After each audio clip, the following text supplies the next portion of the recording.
everybody. Welcome back to the basketball edition of the Huddle. I'm Ruth Lang here with sports editor Mike Brown, and the basketball season is winding up for the year. The girls are rolling out. They're finishing with their regular season. Marlington finished out their final game of the regular season on Monday with a 3-game winning streak. That was their senior night against Akron East. Yeah, and the Dukes have had kind of a so-so year, but they're a dangerous outside shooting team. Probably have the best three-point shooters collectively in the area, Ruth. So they finished the regular season. They'll get ready for their tournament game, but they actually will not start the tournaments till next week. You know, they don't have a tournament game this weekend, unlike I think 5 or 6 other area teams, but they will start the tournament trail next week.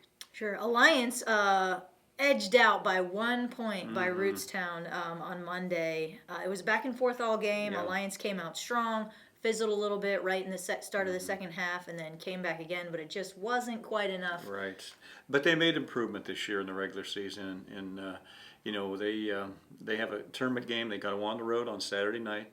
They'll go to face the Norton Panthers on Saturday night at 7 o'clock, and see if they can continue that improvement. And maybe that'd be wonderful. They get a tournament win. They're going to be playing a pretty good Norton team on Saturday night, though, so that might be a tall order for them. Sure. Sebring girls took their final game of the regular season on Wednesday was a loss to East Canton as well. They saw that game. Murphy Flowers returned from an injury, Right. but they had lost Sydney Smith due to illness, so Yeah, they were up and down a little bit with their staff that night. Right, and that was a big loss, Ruth, because you know Sydney Smith has been their leading scorer. She's their leader, and you're going to East Canton on the road. And East Canton has a really rich tradition in girls basketball. The Lady Wizards of East Canton, and that was a tough road loss for Sebring. And Sebring will not start its tournament trail till next week as well. So we'll see how that goes for the Trojans. West Branch girls also took a loss on senior night. That was a close one though, 56-53 in their matchup.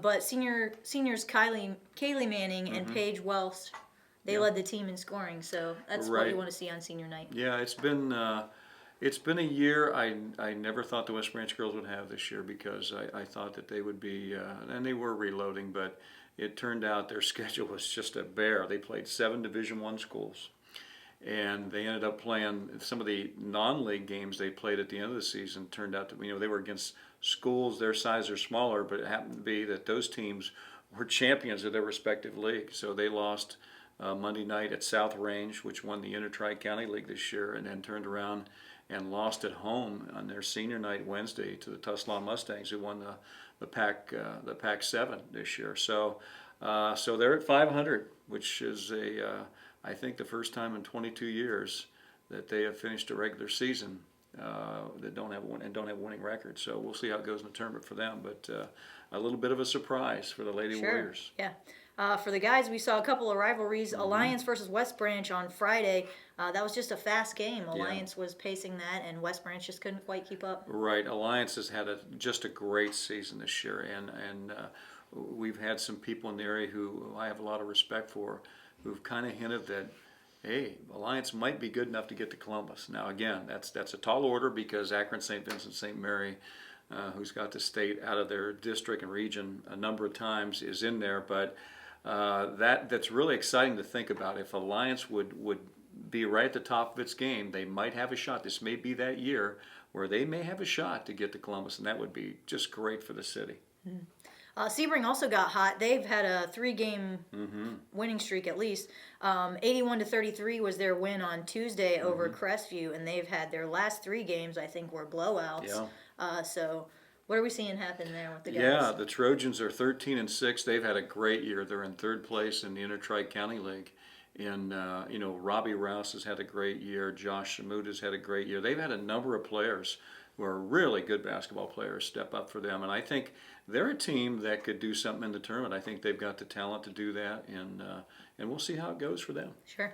Marlington took a loss to Northwest on their senior night as well. So the senior nights were a little bit so-so for our teams around here. Didn't work out too well this year as far as that goes. But again, Marlington has probably the best outside shooter in the area in Begg, who's just a phenomenal player. He did not play in their most recent game, which I think really hurt them, because he's he's deadly from outside. He really is a great scorer from outside, and that really hurt them because teams can adjust when they don't have to deal with him on the perimeter. So hopefully they'll have him back. I understand they're going to have him back for their game on Friday night. We need the big rivalry game where Alliance and Marlington are going to get together in the Aviators hangar. And that's always a great rivalry when those two get together. That really is something where, even though Alliance has the much better record this year, but Marlington played them really tough when they met the first time this year. And who knows, how that game could go. But Alliance is going for a perfect NBC season if they can get that win on Friday night, which is really saying something when you go unbeaten in the Northeastern Buckeye Conference. Yeah. Real quick, I want to bounce back to the girls and Sure. just talk about a really just heartfelt moment that happened in the West Branch game versus Jackson Sure. On Saturday. The Jackson Polar Bears, they have a senior, Jackie Custer, I believe, Yes, that's who right. is, has an injury, and so West Branch deferred to them and let her get a score in that That's day. right. So, It was to open the game. The coaches got together before the game and worked it out where they would allow West Branch to get the opening tip and go down and get 2 points uncontested. And then West Branch had worked it out where Jackson was allowed to inbound the ball against no resistance. They would get the ball to Jackie Custer, who had put her crutches down on the side of the court and had made her way out to the right side of the basket. And they worked the ball to her, and she made the basket. And the place just erupted. The fans from both schools. And to me, that's what high school athletics is all about. It's the epitome of sportsmanship.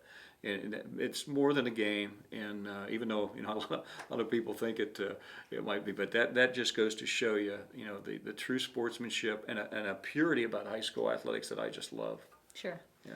What do we have games coming up? I think you mentioned some of the girls already. Yeah. What are we looking at for boys action? Well, on Friday nights, we'll finish up the NBC season, and we've got a full slate there. We've got, like we were talking about, we'll have Marlington Alliance in the big NBC game Friday night.